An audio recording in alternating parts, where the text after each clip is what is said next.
It was 40 years ago this weekend that CBS News anchorman Walter Cronkite was live on the air for 18 straight hours, keeping everyone on the edge of their seats watching something out of this world. Tranquility Base here. The Eagle has landed. Oh, boy. Thank you. July 20th, 1969, the day man reached and walked on the moon.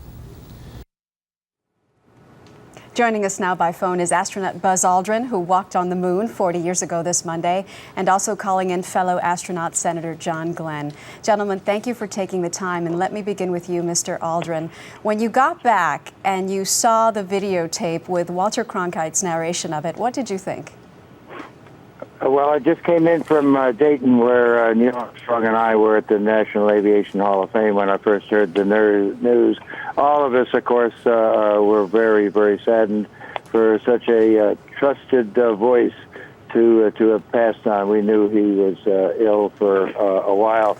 Of course, as you mentioned, it took us 3.5 days to get back. We were on the aircraft carrier in quarantine when they showed us some film of the reactions back on here when we landed on the moon, and the people cheering, and of course interspersed with that was the broadcast with Walter and Wally Schirra, who unfortunately has passed away also. But that was really a very classic view with Walter, and there's glasses on his forehead, mopping his brow, and I think that's one of the first times he was really speechless.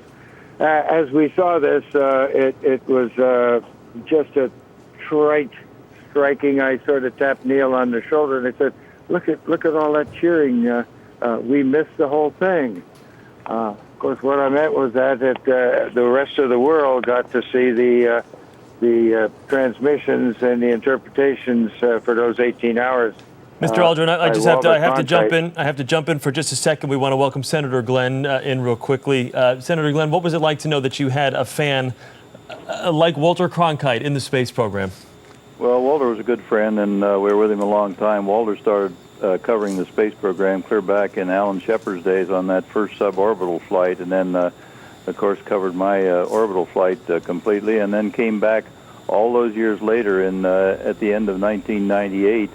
And covered when I went back up in space again. And Walter sort of came out of retirement on that one, I think, because of his interest in the whole program. He was fascinated by the space program, thought it was one of the big things that this country had ever done.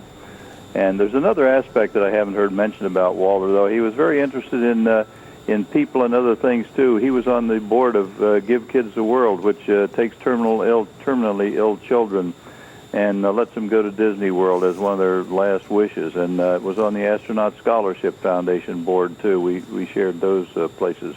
A spectacular man, had a lot all of around. Thank you. I'm so sorry to interrupt. We have to take a break. Senator John Glenn and astronaut Buzz Aldrin, thank you very much.